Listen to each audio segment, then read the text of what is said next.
Salut à tous chers fans et bienvenue dans nos discussions sportives quotidiennes.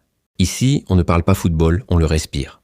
Chaque mot est une passe, chaque punchline un tir cadré.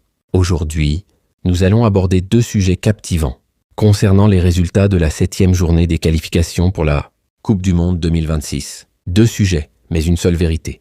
Le continent bouge et la RDC mène la danse. La RDC a brillé, tandis que le Sénégal a assuré l'essentiel avant son match décisif mardi prochain.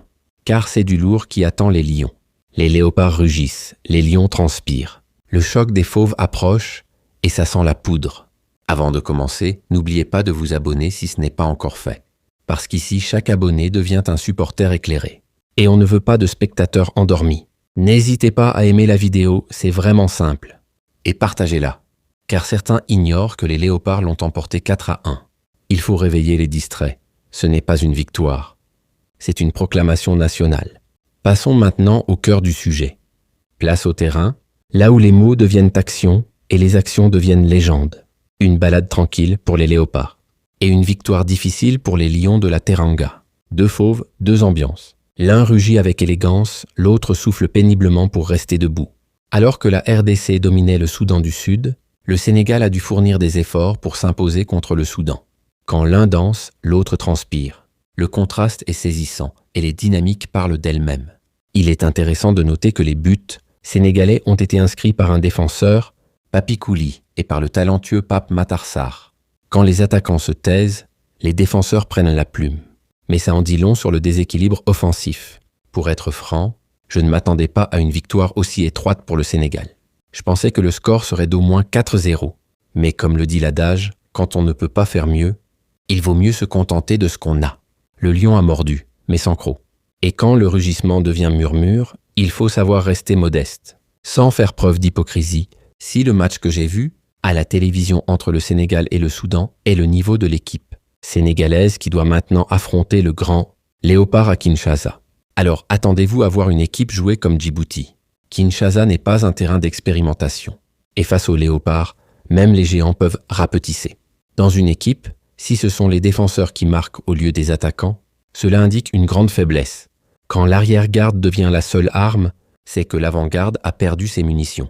Cela dit, félicitations à l'équipe sénégalaise, car personnellement, je pensais qu'ils allaient faire match nul. Ils ont évité le naufrage, mais le bateau prend l'eau et la tempête de Kinshasa approche. Mais même avec cette victoire, cela permet de garder une attitude positive pour le match à Kinshasa, qui représente un enjeu crucial pour les deux équipes en vue d'une qualification pour la Coupe du Monde.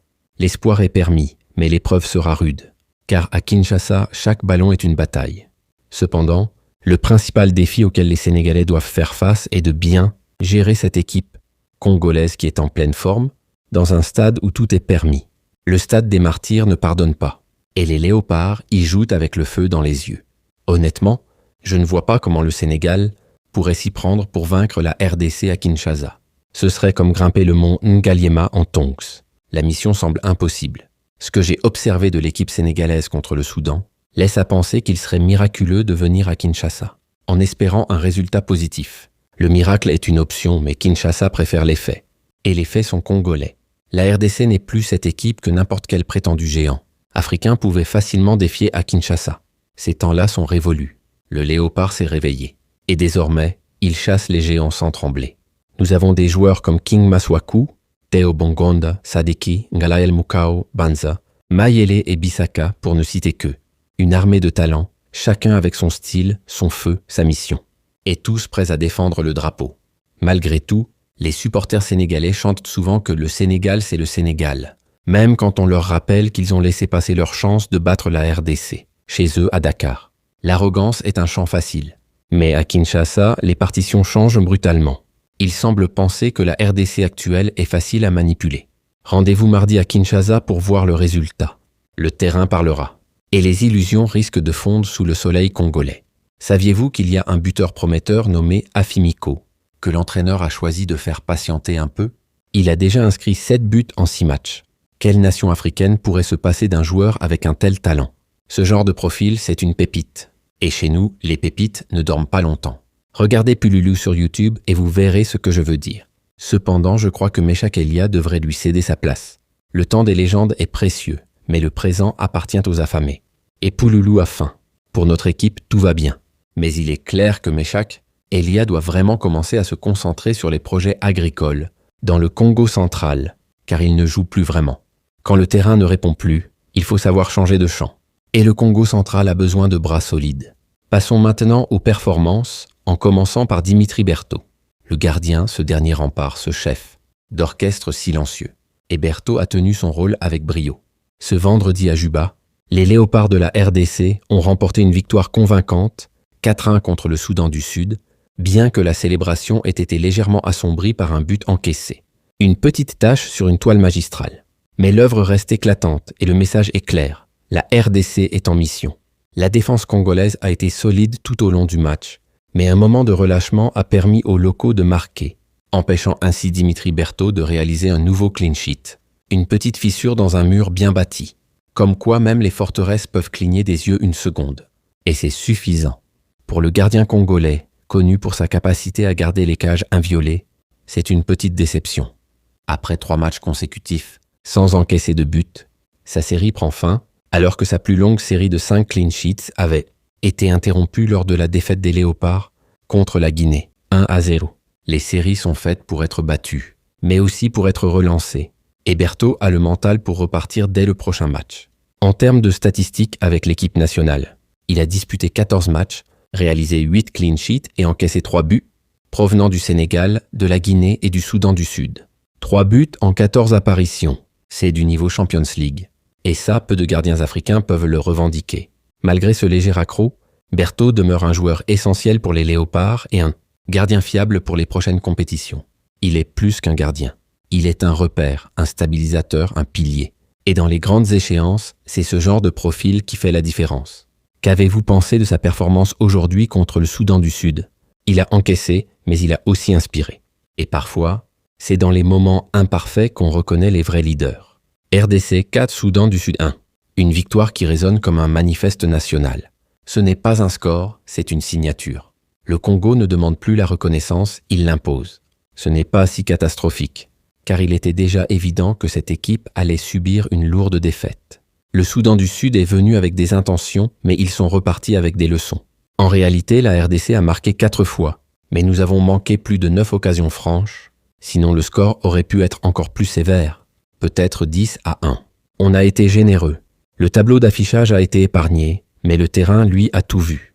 De plus, je vous ai toujours dit que le match contre le Soudan du Sud ne serait qu'un entraînement avant de vraiment nous mesurer au Sénégal à Kinshasa, mais beaucoup m'ont accusé de faire du bruit pour rien. Le bruit, c'est ce qui précède le tonnerre. Et le tonnerre congolais est prêt à frapper. C'est pourquoi j'affirme depuis le début que le véritable match pour la RDC est celui du 9 septembre, contre le Sénégal à Kinshasa. Se qualifier pour la Coupe du Monde ne suffit pas, c'est déjà acquis. Nous irons à la Coupe du Monde. Je ne vois personne nous en empêcher. L'objectif n'est plus de participer, mais de dominer. Le billet est dans la poche, maintenant on veut la couronne. Le match contre le Sénégal à Kinshasa n'est pas simplement une étape pour garantir notre qualification, mais aussi un moyen de barrer définitivement le chemin au Sénégal. Une équipe qui aspire à participer à une phase finale de Coupe du Monde. Ce n'est pas une rencontre, c'est une frontière. Et le Congo est le douanier. Et maintenant que la RDC reprend les rênes, il faudra avoir du courage pour contester les règles établies par le Léopard. Le règne commence, et ceux qui veulent discuter devront d'abord survivre à Kinshasa. Le 5 septembre 2025, à Juba, les Léopards n'ont pas simplement gagné un match de football. Ils ont livré une démonstration de puissance, d'élégance et de résilience qui s'apparente à une déclaration d'identité. Ce jour-là, le Congo n'a pas joué. Il s'est exprimé. Et le monde a écouté.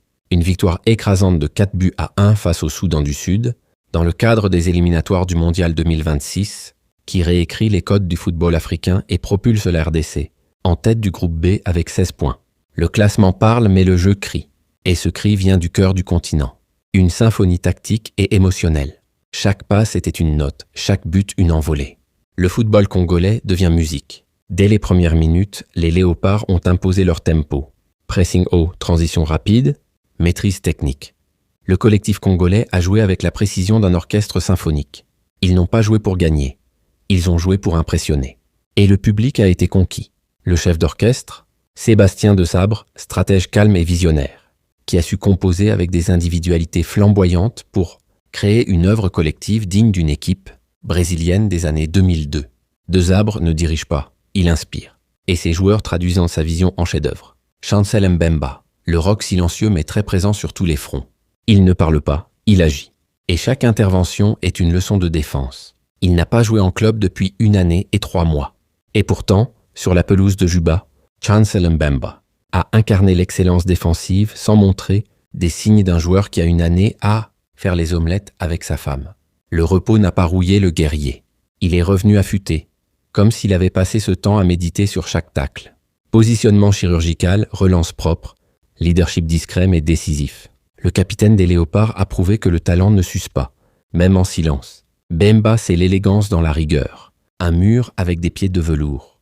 Il a tenu la ligne comme un général en campagne, repoussant les assauts soudanais avec une sérénité presque mystique. On aurait dit un moine en armure. Calme, mais prêt à frapper au bon moment. Sans atteindre le niveau de Sergio Ramos, il est difficile de rivaliser avec les capacités de Mbemba. De plus, si Ramos devait rester sans jouer en club pendant 3 mois, on pourrait se demander s'il serait capable de relancer le ballon efficacement. Mbemba défie les lois du rythme. Même sans club, il reste une référence. Et ça, même Ramos devrait en prendre note. Aaron Wan-Bissaka, l'émergence d'un talent exceptionnel. Quelle intensité, quel professionnalisme dans ses gestes, quel don inexplicable. On dirait qu'il était né avec des crampons aux pieds et un GPS dans les jambes. Chaque mouvement est une leçon. En fait, les joueurs soudanais du Sud ont compris qu'il valait mieux éviter de s'aventurer dans ce couloir, car c'est véritablement du solide. Ce flanc est devenu zone interdite. C'était son premier match avec la RDC, son premier contact avec le football africain. Et pourtant, Aaron Wan-Bissaka a marché sur l'eau. Pas d'adaptation, pas de rodage. Il est entré comme un prophète. Et le terrain s'est incliné. Le latéral de West Ham, longtemps attendu par les supporters congolais, a répondu présent avec une performance de haut vol. Interception millimétrée, centre tranchant et une passe décisive qui aurait pu se transformer en but si Bakambu n'avait pas trouvé la barre. Il a joué comme s'il avait toujours porté le maillot. Et même la barre transversale a tremblé devant son génie. Une introduction digne d'un récit épique. Pour attirer ce type de joueur, il faut que votre pays soit appelé la RDC. Autrement, il vaut mieux se contenter de ce que vous avez. Le Congo, c'est le seul pays où les talents viennent pour écrire l'histoire, pas juste pour jouer au ballon. Aaron Wan évolue sur le terrain comme s'il étalait du beurre sur une tartine. En effet, cette aisance dans le jeu est rare chez un athlète qui doit désormais s'attaquer aux matchs de bas niveau. En Afrique, il glisse, il découpe, il distribue. Et tout ça avec le calme d'un chef étoilé en cuisine. Et ce n'est pas tout. Attendez le mardi 9 septembre. Et vous verrez comment les attaquants sénégalais seront traités comme de simples joueurs sortis des centres de formation. Ce sera un cours magistral de défense. Et Wan-Bissaka sera le professeur avec tableau noir et tacle blanc. Pensons à la Coupe du Monde. Chers compatriotes congolais, car les 3 matchs restants ne seront que des formalités, je vous l'assure. Gardez ces mots en mémoire. Vous viendrez me dire « Bravo, vous aviez raison ». Ce n'est plus une qualification, c'est une procession vers la gloire. Et le Congo mène le cortège. Nathanaël Mbiku, le magicien du cuir. Le petit là, non, c'est un vraiment génie de football moderne. Il ne joue pas, il enchante. Le ballon devient son complice, et les défenseurs ses victimes. Il a dansé avec le ballon. Il a ensorcelé les défenseurs. Et il a marqué un but venu d'ailleurs. Une frappe enveloppée de 30 mètres, dans le temps additionnel de la première mi-temps, qui a scellé le sort du match. Une frappe comme une signature céleste. Même les caméras ont eu du mal à suivre la trajectoire. Mbiku n'a pas seulement brillé, il a illuminé. Ses gestes techniques, ses accélérations et sa vision du jeu ont rappelé les grandes heures du football congolais. Il a réveillé les souvenirs, mais surtout, il a annoncé l'avenir. Et cet avenir est flamboyant. Et que dire de sa passe en profondeur pour Wissa? Une caresse dans l'espace, une offrande pour l'histoire. Ce n'était pas une passe, c'était un poème. Et Wissa n'avait plus qu'à ponctuer. Nous avons plusieurs de ces talents exceptionnels. Même Michel-Ange Balikwisha, que vous verrez le mois prochain, est encore plus impressionnant. Le Congo ne produit pas des joueurs, il façonne des joyaux. Et la vitrine est encore pleine. Mbiku était en train de jongler avec le ballon. Quelle élégance dans son jeu, quelle inventivité, quel talent footballistique. À seulement 22 ans, il est encore en pleine évolution, ce qui signifie que vous n'avez pas encore tout vu de lui. Ce n'est pas un joueur, c'est une promesse. Et chaque match est une page d'un livre qu'on n'a pas fini de lire. Si le Sénégal ne se rend pas à Kinshasa avec une défense solide, l'Afrique pourrait être témoin d'une humiliation retentissante d'un géant, avec des scores écrasants. Je sais de quoi je parle, ne vous en faites pas. Ce ne sera pas une défaite, ce sera une leçon. Et Kinshasa sera le tableau noir. Cédric Bakambu, le vétéran affamé. Ce vieux léopard peut perdre tout sauf ses compétences de véritable mentor. Il a démontré qu'un ancien prédateur reste redoutable, même en vieillissant. L'âge n'a rien enlevé à sa faim.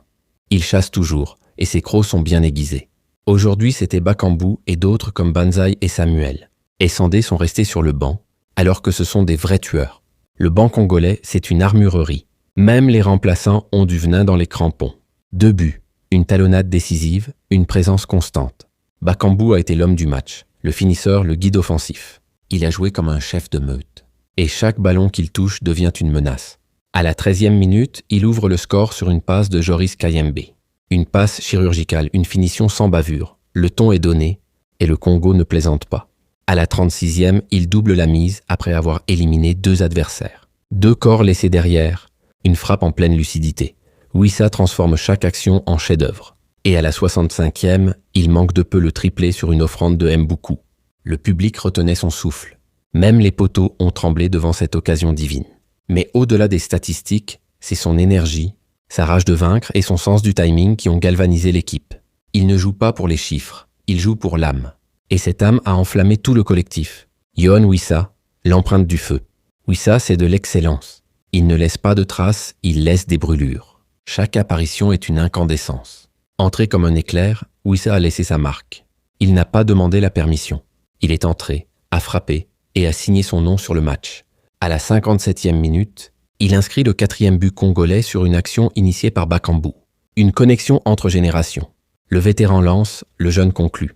C'est ça la RDC, transmission et finition.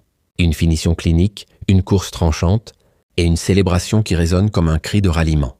Ce n'était pas un but, c'était un appel. Un appel à l'unité, à la fierté, à la conquête. Wissa n'a pas joué longtemps, mais il a joué juste. Et c'est tout ce qu'on attend d'un impact player. Pas besoin de 90 minutes pour marquer l'histoire. Il suffit de quelques instants bien choisis. Le coach lui a dit « Petit, viens repose-toi. Tu dois gérer les Sénégalais à Kinshasa dans 4 jours. Le repos du guerrier avant la grande bataille. Car face au lion, il faudra rugir plus fort. » Une victoire qui dépasse le football. Ce n'est pas un simple match gagné.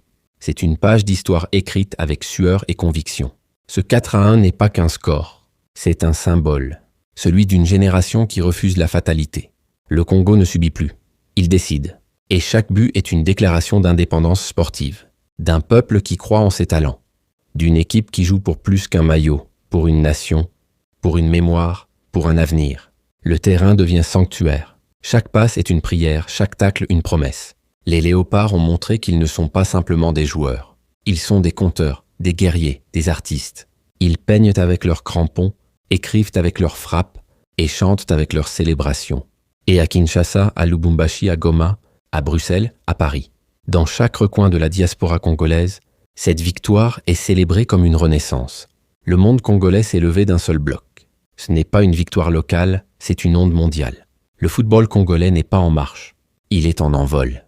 Et dans ce ciel africain, le léopard ne plane pas, il chasse.